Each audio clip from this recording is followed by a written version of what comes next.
फिट्टे मुंह हो गया उसे शेख तकी, चुप हो गया। कहने गए तो हमारे नबी की बेइज्जती करता, हम सुन नहीं सकते हैं, ये कहकर उठकर झंडी फाड़ दी। इनके पास यही है, नकलियों के पास बकवास करना। फिर सिकंदर लोधी का यह बात हृदय में दचगी के सचमुच खाक साधना थी वह, लेकिन वो राजा बोल नहीं सकता पब्लिक के सामने। पब्लिक के सामने संत ही बोल सकता है। संत सर्व हितैषी होते हैं, वो केवल अपने राज के हितैषी होते हैं। अब अगले दिन सिकंदर लोधी ने परमात्मा को, कबीर जी को अपने हाथी पर बैठा लिया। अपने हाथी पर जिसमें रूम बना होता था उसको हाथी के ऊपर, और उसमें स्वयं भी बैठी है, कबीर साहब को उसी में ले लिया और चल पड़े वापस दिल्ली को। अब रास्ते में आए, पड़ाव डाला एक नदी दरिया के ऊपर, क्योंकि वहां सैनिक भी काफी साथ थे, वहां भोजन बनाते थे, नहाते धोते थे, इसलिए पानी का आसरा लेकर के वहां रुका करते थे सफर में। तो शाम ने सब अपना लेट गए, सुबह उठे। सिकंदर लोधी का दिनचर्या थी सुबह जाकर उस पीर जी का माथा टेक्या करता, उसको खुश रखने के लिए। जब उसके टेंट में गया, मुंह चढ़ा रखा उसने, टेढ़ा मुंह कर लिया, सीधा मुंह नहीं बात करे। सिकंदर समझ गया कि इसका कोई मरोड़ी लग गई, कोई आज फिर इसका कुबज भारी है इसके मन में। विनम्र भाव से पूछा, पीर जी क्या हो गया, कि क्या जरूरत है आपने मेरी? अब तुझे मिल गया ना वो मुर्दे जिंदे करने वाला। मैं तो जब मानू मेरे आंख सामने मुर्दा जिंदा करे तब उसको पीर पैगंबर की संज्ञा दूंगा, नहीं तो जाके मुसलमानों को कह दूंगा कि राजा काफिर हो गया, एक हिंदू को गुरु बना लिया। अब सिकंदर के पैरों तले की धरती खिसक गई, जाते काम करेगा और सारे मुसलमान इसकी मुट्ठी में, और राज से रहित करेगा मुझे। चिंतित हो गया, वापस आ गया। उस टेंट में आया जहां भगवान बैठे थे, परमात्मा अंतर्यामी है।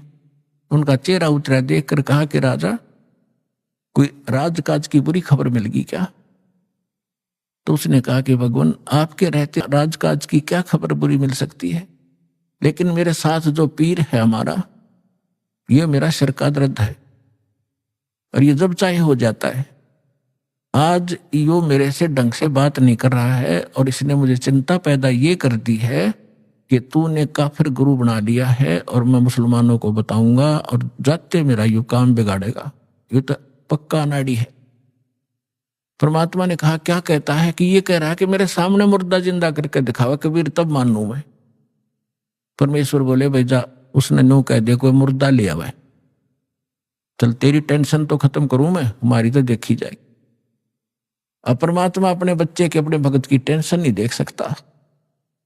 सिकंदर लोधी ने कहा कि पीर जी आप लाओ मुर्दा कोई। सिकंदर को तो पता था उसके सामने कर रखा कि 2 मिनट में करेंगे, तो भगवान है, अल्लाह है। अब शेख तकी कहता है, मैं कहां से लाऊं, कभी होगा जब परीक्षा लूंगा। अब परमात्मा ने सोचे, इतने सिकंदर मर लेगा, वहां तक पहुंचाएंगे, इतने हार्ट अटैक हो जाएगा, इतना चिंतित है। इतने में क्या देखा कि एक 13 वर्ष के बच्चे का शव दरिया में आ रहा है। और वो कैसे आया था कि उस बच्चे की आयु शेष नहीं थी, वो मर चुका था। कुछ कबीले ऐसे होते हैं जो ना तो धरती में गाड़ते हैं, जमीन में नहीं दफनाते और न ही वो जलाते हैं, वो जल प्रवाह कर देते हैं, इस उद्देश्य से कि इसके मांस को जीव जंतु खा लेंगे समुद्र के, कुछ पुण्य मिलेगा।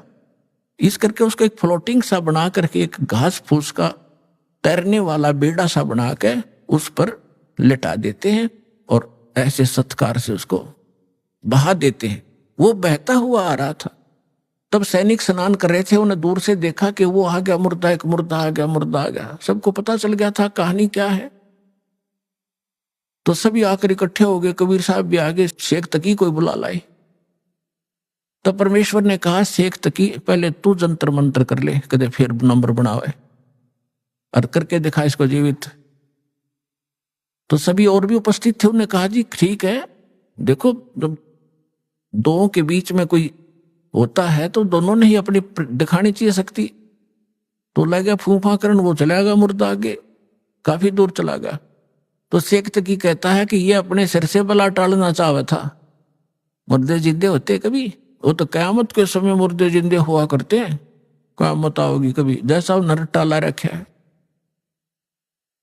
तो परमात्मा ने उस मुर्दा जो बहता जा रहा था डाउन स्ट्रीम में, जिधर पानी के बहाव में काफी 2-3 फरलांग चला गया था, 1000 फुट की दूरी, तो वहां से मालिक ने ऐसे संकेत किया, मुर्दा वापस चल पड़ा जैसे इंजन वाली किश्ती धारा के विपरीत बहकर फ्लोट होकर चलती है, और सामने आकर रुक गया, नीचे लहर चल रही है।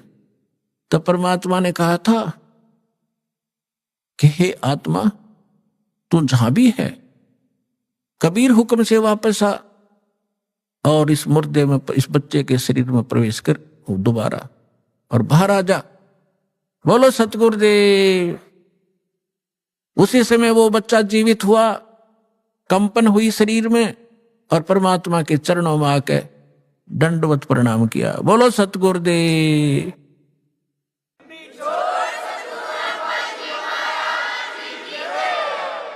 सौड़ा जय जयकार होगी।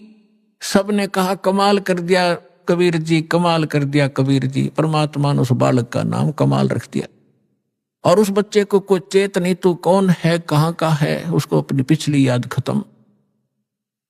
तो परमात्मा ने उस बालक को अपने साथ रखा था। परमात्मा की अपनी कोई निजी संतान नहीं थी, और ना ही परमात्मा कबीर जी ने कोई विवाह किया था, कोई स्त्री उनका नहीं थी।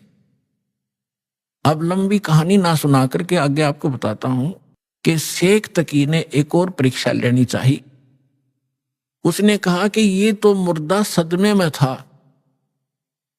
और सदमे वाला जीवित हो जाता है। जब जानू मेरी बेटी मैंने 2 महीने से कब्र में दबा रखी है, यदि मेरी लड़की को जीवित कर देगा मैं मान लूंगा कबीर इज गॉड, कबीर अल्लाह है, और नहीं तो ये भगवान नहीं है, फिर डंडोरा पीट दूंगा। अब फिर चिंतित हो गया कि सिकंदर लोधी कि इसने तो कोई ना कोई सिर दर्द मेरा बना के ही रखना है। तब कबीर साहब को पता चला टेंशन का। तब कबीर साहब ने कहा कि ऐसा करो सिकंदर, इनसे कहो आप आसपास के अक्षेत्र में अनाउंसमेंट कर दो कि तीसरे दिन शेख तकी की बेटी कब्र से निकालकर कबीर जीवित करेगा, कबीर जी। अब सिकंदर जी को तो पता था कि जो कह दिया फाइनल। उसने तुरंत मुनादी करवा दी। सौरों आसपास लाखों की संख्या में लोग एकत्रित हो गए जिस दिन मालिक ने समय रखा था। कब्र फुड़वा दी। शेख तकी खड़ा, सिकंदर राजा खड़ा, मंत्री खड़े, और भी दर्शक बहुत गणे। उस कब्र को फोड़ दिया गया। बच्ची का शव उसके अंदर था। 12-13 साल की लड़की थी। अब परमात्मा ने कहा कि शेख तकी अब तू अजमा ले अपना जंतर मंत्र, कहीं फिर 5-6 नंबर बनावे। तो वहां उपस्थित सभी व्यक्तियों ने कहा जी अगर इसके पास कोई शक्ति होती तो अपनी बेटी ने कौन मिट्टी में दाब कर जाता, ये तो फेल है इस मामले में, आप दया करो। तब परमेश्वर ने कहा कि हे शेख तकी की बेटी जीवित हो जा। लड़की जीवित ना हुई। और शेख फिर कहा कि शेख तकी की बेटी जीवित हो जा, ना हुई। तो शेख तकी ने भंगड़ा पा दिया, नाचे कूदे, देखो ढोंगी का ढोंग पकड़ा गया। मुर्दे कभी जीवित होते हैं, ये तो क़यामत में होते हैं, क़यामत में होते हैं। उस नालायक व्यक्ति ने अपनी बेटी के जीवित ना होने का गम नहीं, कबीर साहब के हारने की खुशी मना रहा है। तो ये होते हैं साकेट प्राणी के लक्षण। सामने भगवान खड़ा और उसके साथ खसने लग रहे। परमात्मा ने तीसरी बार फिर कहा, वह फिर भी नहीं हुई। तो और ज्यादा जंप लगावे, कूदे, नाचे, डांस करे। परमात्मा ने कहा डट जा बंडेले, तू शांति करे। वो तो उसको दिखाना था उसकी नीचता जनता को कि ये अपनी बेटी को जीवित कराने में खुश नहीं है, ये तो कबीर जी को हराने में खुश है। ऐसा साकेट व्यक्ति है। उसी समय परमात्मा ने कहा कि हे जीवात्मा जहां भी है तू कबीर हुक्म से वापस आ और इस बेटी के शव में प्रवेश कर। बेटी वापस आ। 2 सेकंड के अंदर लड़की जीवित होकर मालिक के चरणों में दंडवत प्रणाम किया। बोलो सतगुरुदेव।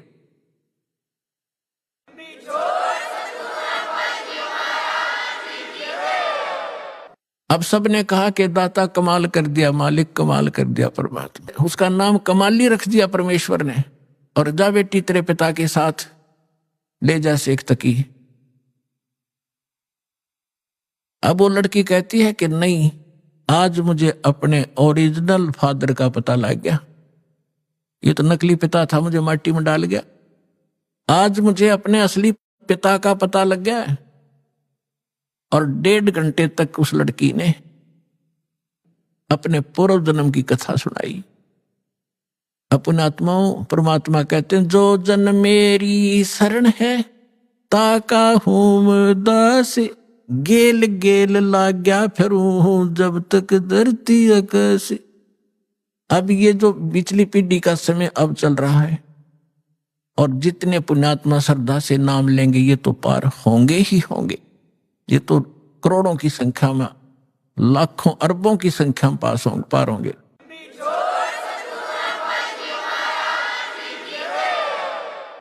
लेकिन इस भक्ति युग के अंत में कुछ ऐसे काल के दूत आएंगे, धीरे धीरे परमित करना शुरू करेंगे, तो अपने आप ऑटोमेटिकली है, वो तो होगा ही होगा। उस समय कुछ भक्त रह जाएंगे, वो पार ना हो पाएंगे।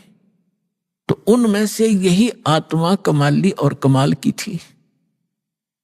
तो परमात्मा, उस लड़की ने अपने पूर्व जन्म की कथा सुनाई। पहले भी ये मुसलमान घर में जन्मी थी, ये अपने पिता के घर पर थी, और श्रद्धा पिछली भक्ति की इतनी गजब की थी, बहुत की नहीं। और वहां परमात्मा, जब ये लड़की चारा लेने के लिए पशुओं का खेत में गई हुई थी, वहां भगवान मिले थे कबीर जी जिंदा महात्मा के रूप में, एक कुएं पर बैठे थे। तो वहां लड़की ने भी अपना जो चारा ला के था उस वृक्ष के नीचे रखा। उस समय विश्राम करने के लिए साधु मिल गए, पीर जी खड़े दिखे तो उनसे प्रणाम किया। परमात्मा ने काफी उसको ज्ञान दिया, बेटा भक्ति करनी चाहिए। वो कहती जी भक्ति करती हूँ, ईद बकरीद मनाते हैं, नमाज करती हूँ, ऐसे करती हूँ। परमात्मा ने सारा ज्ञान समझा, बेटी ये ईद और बकरीद मनाना, मांस खाना, ये महापाप है, ये नहीं खाना चाहिए। कोई आपको काट कर खावे कैसा लगे? लड़की स्तब्ध हुई, बच्चे का जल्दी घर करती है ये ज्ञान। अज्ञान भी ज्ञान भी, बुराई भी और अच्छाई बच्चा जल्दी से ग्रहण करता है, जैसा उसको माहौल मिलता है। काफी ज्ञान सुनाया, बेटी ये भक्ति नहीं, भक्ति अलग से हट के इसके। अब सामने देखा कि भी मुसलमान ही है, ये बता रहा है, तो बच्ची के बात समझ में आएगी। कहने के भगवान फिर क्या करूं? कि बेटी जो मैं साधना बताऊं ये करना, और ये 2 दिन का जीवन है, असंग जन्म हो गया, जन्म तेर मृत्यों को मैं ऐसी साधना बताऊंगा ये पीछा छूट जाएगी। लड़की ने नाम ले लिया, और बेटी मांस नहीं खाएगी। अगर नहीं खाऊंगी महाराज, कत्ती नहीं खाऊंगी, कोई कंपलसरी नहीं मांस खाना, खाओ तो खाओ, मैं नहीं खाऊंगी। लड़की ने दृढ़ निश्चय किया, और लड़की होगी 17-18 साल की, विवाह से मना कर दिया। इतना वैराग हो गया उसके अंदर। और माता पिता को चिंता होगी, वे बेटी को हम घर पर नहीं रख सकते। उधर से वो विवाह को मना कर रही है। तो लास्ट में माता पिता ने कह दिया, बेटी अगर तुम विवाह नहीं कराएगी तो हम दोनों आत्महत्या करेंगे, हम तुझे यहां नहीं देख सकते, बेटी को कैसे रखेंगे, कल न पता नहीं क्या उक चुक हो जाएगी। अब लड़की ने सोचा है बुढ़ा बुढ़िया मरेंगी, उसने यस कर दी, ठीक है मैं शादी करवा लूं। विवाह हो गया, एक बहुत अच्छे नेक अफसर के अधिकारी के उसका विवाह हुआ। क्योंकि जो भगवान की भक्ति करे वो तो ठीक ठिकाने जागा बालक। वो नेक आदमी था, मुसलमान, भगवान से डरने वाला था। ठीक है हम परंपरागत से गलतियां कर भी रहे अपने समाज अनुसार, लेकिन पिछले संस्कार भी हमारे साथ रहते। वो बहुत ही अच्छा आदमी था, नेक आदमी था, भगवान से डरने वाला। वैसे भी स्वभाव अच्छा होता व्यक्तियों का, चाहे हिंदू होते, मुसलमान, सिख हो या ईसाई, उनका अपना भी कुछ आधार होता पूर्व जन्म का। तो जब वो लड़की वहां विवाह करके वहां गई अपने पति के पास, तो उसको कहा कि मैं आपसे एक अर्ज करना चाहूंगी, वो मेरी अर्ज सुनो। उसने कहा कि बोलो, एक छोड़ दो बता। कि मैं संतानों उत्पत्ति नहीं करूंगी, मैं सप्रस नहीं करूंगी आपको, और आपने यदि मेरे साथ बलपूर्वक किया तो मैं आत्महत्या कर लूंगी। तो उसने कहा, उसका नाम राबिया था, कि राबी आपने निकाह कबूल क्यों किया? मना कर देती, कोई कंपलसरी। मुसलमानों में एक ऑप्शन है लड़की स्वीकृति देगी तो ब्याह होगा, नहीं तो नहीं होगा। तो राबिया ने कहा कि मेरी मजबूरी थी इसलिए मैंने स्वीकृति देनी पड़ी। उसके पति ने पूछा कि मजबूरी क्या थी तेरी? कि मैं चाहती हूं भगवान की भक्ति करना, और मुझे एक संत मिले थे, उन्होंने मुझे एक ज्ञान दिया था, उस आधार पर मैं दृढ़ हूं और यो असंग जन्म का झंझट टिपका खत्म कराऊंगी, मैं इसलिए ब्याह नहीं करवाऊं थी। तो उसने कहा कि अपने माता पिता के सामने मना करना था कि मैंने खूब किया था। उन दोनों ने आत्महत्या करने की ठान ली पक्की, तब मैंने स्वीकृति देनी पड़ेगी। इसलिए कि आगे कोई भगवान मिल गया तो ठीक है, नहीं तो मैं आत्महत्या कर लूंगी, अब मैं ये काम करूंगी नहीं। वो दयालु था, उसने कहा। और मुसलमानों में अनेक शादियां हो जाती हैं, एक कोई खास बात नहीं उनके लिए। तो उसने कहा राबिया, जैसे तुम्हारे माता पिता लोक लाज मर्यादा के कारण आत्महत्या तक नौबत आ गई थी, ऐसे हमारी भी मर्यादा है। ठीक है, मैं वचन देता हूं आज के बाद तू मेरी सिस्टर की तरह रहेगी, लेकिन समाज की दृष्टि में तूने मेरी पत्नी की तरह रहना पड़ेगा, और तेरे लिए अलग स्थान बना दूंगा, खूब भक्ति कर, पर मरिए मत, ये पाप मुझे लगेगा, मैं अपना और विवाह करा लूंगा। तो उसने ऐसा ही किया। महापुरुष ने अलग से उसका कमरा नारा बना दिया और बैठ अपनी भक्ति कर, उसने ब्याह करवा दिया। जब वो राबिया 50 वर्ष के ऊपर होगी और वो देखा करता था, ये तो बाहर झांकती भी नहीं किसी गैर पुरुष की तरफ, भक्ति और के अतिरिक्त ही अपना काम धंधा रोटी बनाई खाया, इससे अधिक कोई काम नहीं जानती। उस लड़की ने क्या गलती कर दी? वहां जाने के बाद सत्संग का अभाव हो गया, भगवान फिर मिले नहीं। परंपरागत लोक वेद के आधार से मालिक वाली साधना जो उसने प्रथम मंत्र दिए थे वो त्याग दिए, और वहां जो समूह था, जैसा भी साधना चल रही थी वो ये करने लगी। नमाज नमोज, मांस नहीं खाती थी वो। ईद बकरीद के दिन रोजे अवश्य रखती थी, लेकिन वो मांस नहीं खाती थी। जब वो 50-55 वर्ष की होगी तो उनके अंदर एक विशेष धारणा बनी हुई है लोकवेद के आधार से मुसलमानों में, कि जो हज नहीं करके आवेगा उसकी मुक्ति नहीं। तो उसने अपने पति से कहा, जी मैं हज करना चाहती हूं। उसने कहा, जाओ, बहुत खुशी की बात है, आपका तो उद्देश्य यही है, अभी कल्याण हो किसी तरह, आपके लिए कोई ऊंट की सवारी का प्रबंध कर देता हूं। उसने कहा नहीं। राबिया ने कहा, नहीं मैं पैदल जाऊंगी, और भी बहुत से लोग जा रहे हैं, मैं उनके साथ चली जाऊंगी। अच्छा जाओ फिर। अब वो चल पड़ी, अपने आत्मा देखते जाना इसका रिजल्ट क्या है भक्ति का।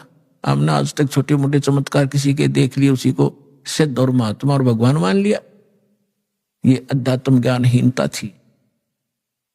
अब लड़की जा रही थी, वो माई, और सफर में कोई आगे चला गया, कोई पीछे रुक गया, उस समय वो अकेली जा रही थी। रास्ते में उसको प्यास लगी, खुद स्वयं को सामने कुआं देखा, कुआं था, कुएं पर बाल्टी नहीं थी, ना कोई रस्सी थी। एक कुतिया प्यासी थी, उसके बच्चे छोटे छोटे दूरी पर उसने देख लिए थे, और कुतिया कभी कुएं में झांक रही थी, कभी राबिया के पैरों में आकर चाट रही थी, फिर कुएं की तरफ भाग रही थी। समझ गई राबिया कि ये प्यासी बहुत है, और यदि इसको जल नहीं मिला तो ये मरेगी, साथ में मरेंगे बच्चे इसके।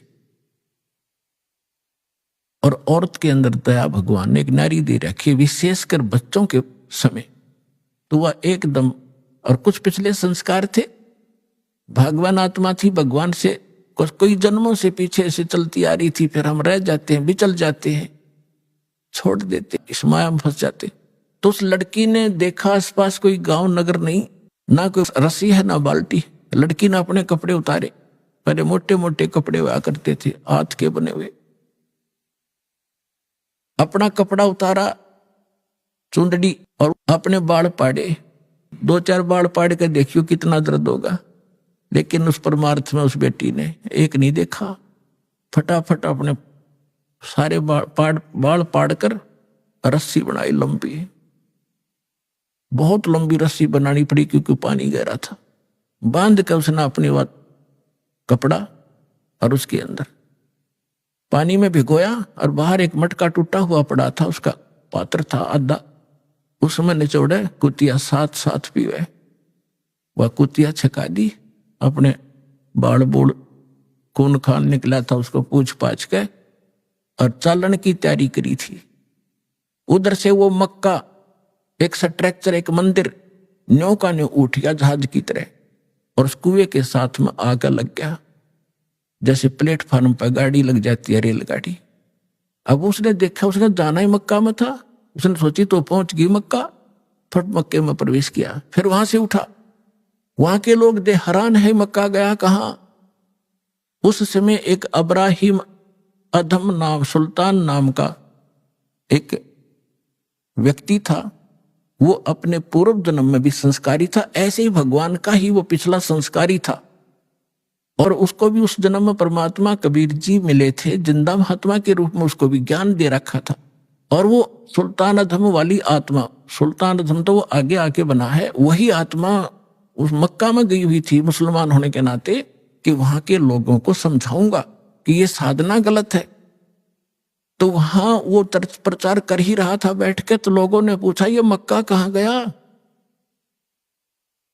तब अधम सुल्तान ने कहा, उस आत्मा ने कहा कि मक्का नहीं मकाम, और गया रांड के लेन को नो कह अधम सुल्तान। अब सुल्तान अधम तो ये कह रहा है कि एक रांड को लेने गया, निकम्मी औरत को। अब आम आदमी का गला कैसे उतरा कि निकम्मी आदमी औरत को के लिए मक्का चला गया। लेकिन वो किस दृष्टिकोण से कह रहा था, कहते सुल्तान अधम मक्के गया, मक्का नहीं मुकाम, गया रांड के लेन को नो कह अदम सुल्तान। वो कहने लगे कि आप क्या बात है, कैसे, किसको लेने का, इतने मक्का वापस आ गया। उसमें वापस आया तो वो लड़की जिसके सिर पर बाल नहीं, सारी कहानी उसने बताई, और देखने वाले भी आसपास निकट इकट्ठे हो गए थे, कैसे हो गया। वो भी मक्के में चढ़ लिए साथ में। तो आकर जब उसने पूछा कि क्या कारण हुआ, उन्होंने सबने मिलकर बताया कि ऐसे ऐसे इसने एक कुतिया और उसके बच्चों की जान बचाई, बाल पाट कर रस्सी बांट के पानी पिया, और ये उद्देश्य लेकर यहां आ ही रही थी, तो भगवान ने इसके लिए मक्का ही भेज दिया। तो इतनी प्रशंसा की पात्र बन गई पूरे मुसलमान धर्म में कि भक्ति हो तो राबी जैसी, भक्ति हो तो राबी जैसी, जिसके लिए मक्का भी उठकर चला गया। लेकिन क्या इससे मोक्ष था उसका? फिर इब्राहिम सुल्तान अदब से पूछा कि आप इसको ऐसी निकम्मी लड़की क्यों कह रहे थे, इसने तो ऐसा कुर्बानी कर दी, जिसके लिए मक्का चला गया, उसको आपने कैसे कहा ये निकम्मी लड़की है। तब इब्राहिम सुल्तान वाली आत्मा ने कहा कि यह निकम्मी है, इसको भगवान मिले थे जिंदा महात्मा के रूप में, इसने वह भक्ति छोड़ दी, ये डलेट हो रही है, इसलिए निकम्मी है। उसके बाद मेरी प्रशंसा हो रही है, अगला जन्म मेरा एक बांसुरी का हो गया। एक बांसुरी नाम की लड़की बनी मैं, और गाने गा गा के इतनी सुरीली आवाज से पर धार्मिक भगवान की शब्द सुनाया करती थी, बहुत प्रसिद्ध होगी। और वह भी फिर वृद्ध हुई जब मक्के में गई। अब मक्के में जाकर उसने पता था कि जो मक्के में मरता है, ऐसा ज्ञान सुन रखा था लोक वेद से, वो सीधा भिष्ट जाता है, स्वर्ग में जाता है, हेवन में जाता है। लड़की ने सोचा हेवन के लिए तो ये सारा कुछ कर रहे हैं, और मक्के में मरने से हेवन मिलता है, स्वर्ग मिलता है, तो वहीं कर्द से अपनी तलवार का से गर्दन काट दी, मक्के में चढ़ा दी। सबको वाह वाह की पात्र बन गई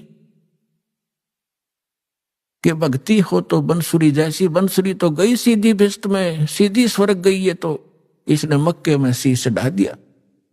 फिर बताती है कि मैं कहाँ गई, अगला जन्म मेरा एक वैश्या का बना, मैंने अपने खूब कर्म फोड़े, वो मेरा जन्म फिर समाप्त हुआ। अब मेरी आयु 12 वर्ष की मनुष्य जीवन की शेष थी, मानव शरीर की। और ये भी वहां धर्मराज के दरबार में जब मैं गई हुई थी, वहां मुझे पता चला, धर्मराज ने बताया कि ऐसे ऐसे तुझे कोई संत मिला था, वो साधना तूने 4 वर्ष की थी। हाँ जी, 4 वर्ष की थी, उसके कारण तुझे ये इतने मनुष्य जीवन मिले हैं। अब तेरा मनुष्य जीवन शेष नहीं है, अब तू पशु योनि में जाएगी, कुछ दिन इंतजार कर, तेरा नंबर आते ही वहां ठोक देंगे तुझे। तो उसने बताया कि ये आज परमात्मा खुद पहुंचे वहां पर और धर्मराज के सामने वकालत करी वकील बन के कि ये मेरी भक्तनी थी, पिछले जन्म में से मेरी साधना कर रखी है, इसको छोड़ तू अकाउंट नहीं ले सकता। धर्मराज ने हाथ जोड़ लिए और इनको वापस दे दी। मेरी आत्मा में यहां खड़ी हुआ। लोगों ये भगवान आए हैं, ये अल्लाह अकबर है, आंख खोल लो, चरण ले लो। लाखों लोगों ने कबीर साहब की शरण ली। बोलो सतगुरुदेव।